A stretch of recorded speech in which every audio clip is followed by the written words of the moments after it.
El sucesor de Gustavo Petro recibirá un país con una posición internacional más audaz, pero también más tensa con Estados Unidos, apuestas regionales sin resolver y sin una estrategia clara frente a los grandes poderes del mundo. Petro llegó a la presidencia con una idea ambiciosa sobre el papel de Colombia en el mundo. Prometió reabrir la relación con Venezuela sin romper con Estados Unidos, liderar una América Latina unida y convertir a Colombia en una voz global en los debates del sur, el clima, la deuda, la transición energética. 4 años después, Colombia reabrió la frontera con Venezuela y buscó ser mediador de su transición democrática. La relación con Estados Unidos se tensó al punto de perder la certificación antidrogas por primera vez en 30 años y de que Petro terminara metido en la lista Clinton. El país se acercó a China a través de la iniciativa de la Franja y la Ruta, pero sin una estrategia clara. Organizó la COP16 y se proyectó como voz climática, pero el liderazgo regional nunca se consolidó. Esta es la foto de la posición de Colombia en el mundo tras el gobierno de Petro.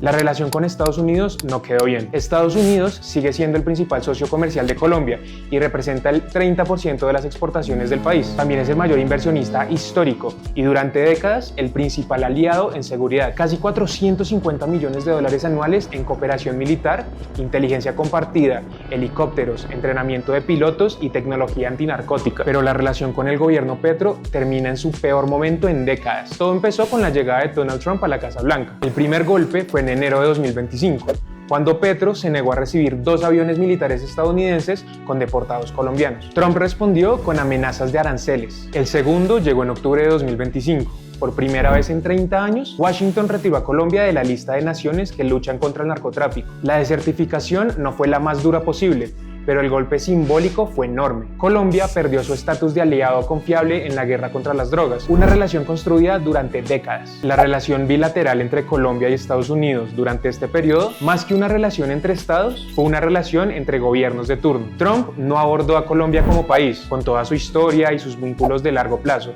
sino que centró su mirada en la figura de Gustavo Petro. Esa fue la retórica que definió el relacionamiento desde Washington. Esto marcó que el tercer golpe fuera el más personal. Petro se convirtió en el primer presidente colombiano incluido en la lista Clinton. Junto a él entraron su esposa Verónica Alcocer, su hijo Nicolás Petro y el ministro del Interior, Armando Benedetti. El Departamento del Tesoro no presentó pruebas de vínculos directos con narcotraficantes. En cambio, citó decisiones de política pública y la cercanía al régimen de Maduro. Colombia respondió rompiendo la dependencia militar, frenó la compra de armamento a Estados Unidos y firmó un acuerdo para adquirir 17 aviones de combate a Suecia. Y sin embargo, al final, los dos presidentes se sentaron.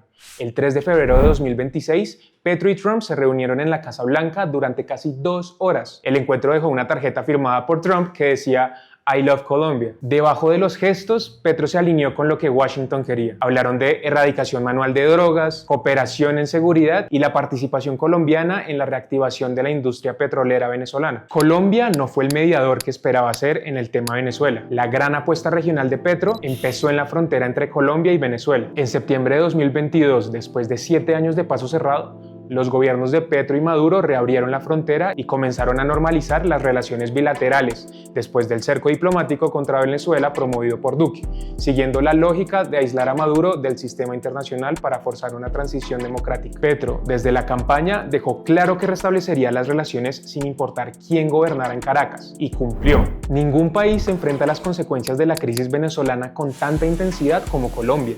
La migración es una de ellas.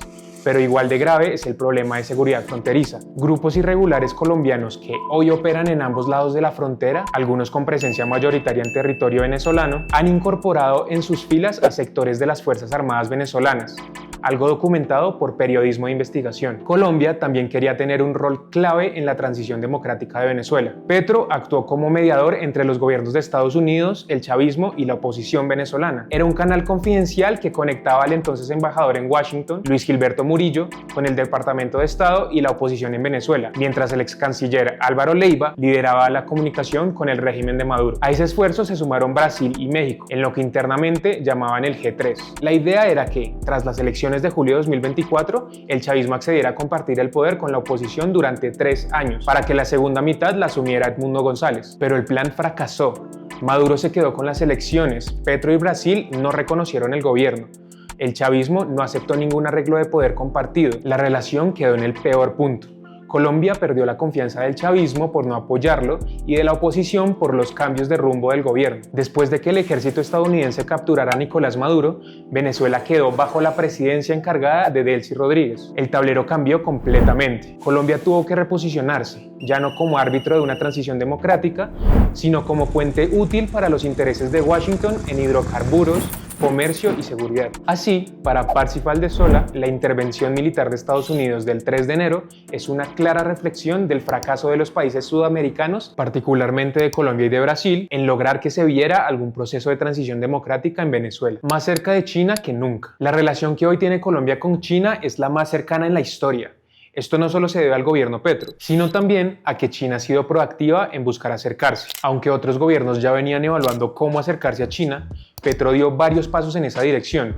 En octubre de 2023 firmó una asociación estratégica con Pekín y en mayo de 2025, durante un viaje a China, firmaron un acuerdo para la cooperación entre los dos países en el marco de la iniciativa de la Franja y la Ruta. Pero el documento es más simbólico que sustancial. Lo que se firmó fue un memorando de entendimiento para fortalecer la cooperación en comercio, regulación e infraestructura, no un tratado vinculante ni un paquete de inversiones concretas. Para Sebastián Castaño, la idea de que los principales avances en la relación entre Colombia y la República Popular China se dieran en el gobierno de Petro por su orientación de izquierda es equivocada. En su concepto, más que un mejor momento, el verdadero fortalecimiento de esa relación ocurrió durante el gobierno de Iván Duque. Señala que fue en el gobierno de Juan Manuel Santos cuando Colombia empezó a hablar de diversificación comercial y se dieron los primeros acercamientos con China, y que luego, con Duque, la relación avanzó en temas como la economía naranja. China ya era el segundo socio comercial del país y el principal proveedor de importaciones con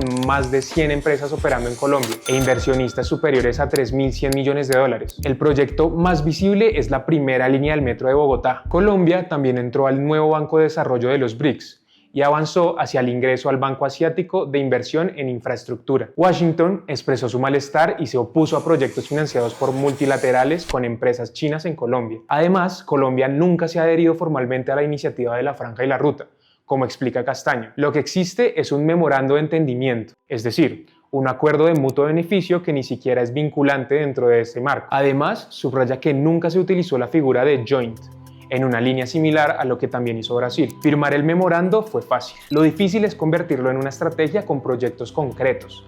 El sucesor de Petro recibió una puerta abierta a China, una nueva tensión con Washington y ninguna hoja de ruta clara para manejar ambas. Colombia no se convirtió en líder en América Latina. Petro llegó con la ambición de liderar la región y ser la voz del sur global en los debates climáticos. En parte lo logró. El país fue sede de la COP16 de biodiversidad en Cali en octubre de 2024, la conferencia de las Naciones Unidas más grande realizada en Colombia. Los esfuerzos diplomáticos lograron la elección del primer secretario general colombiano de la Organización del Tratado de Cooperación Amazónica, y líderes indígenas de los 9 países amazónicos lanzaron una nueva coalición conocida como el G9. Pero el liderazgo regional tuvo límites.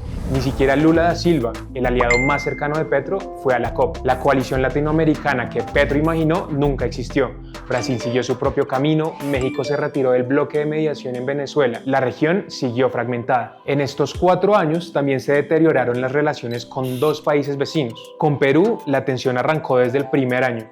Petro se negó a reconocer al gobierno de Dina Boluarte tras la salida de Pedro Castillo. El legislativo peruano declaró a Petro persona no grata y la relación se enfrió durante años, hasta derivar en una disputa territorial por la isla Santa Rosa en el Amazonas en 2025. Con Ecuador, en enero de 2026, estalló una guerra arancelaria después de que el presidente Noboa impuso una tasa de seguridad del 30% a las importaciones colombianas, alegando que Colombia no controlaba su frontera. La tensión escaló cuando Petro llamó preso político al ex vicepresidente ecuatoriano Jorge Glass. Ecuador subió los aranceles hasta el 100%, llamó a consultas a su embajador y Noboa dijo públicamente que la relación se retomará con el próximo gobierno colombiano. La llegada de nuevos gobiernos de corrientes ideológicas distintas a la de Petro, como el de Javier Milei en Argentina y el de José Antonio Kast en Chile, dejó el proyecto de una América Latina unida cada vez más distante. Los dilemas que recibe el heredero.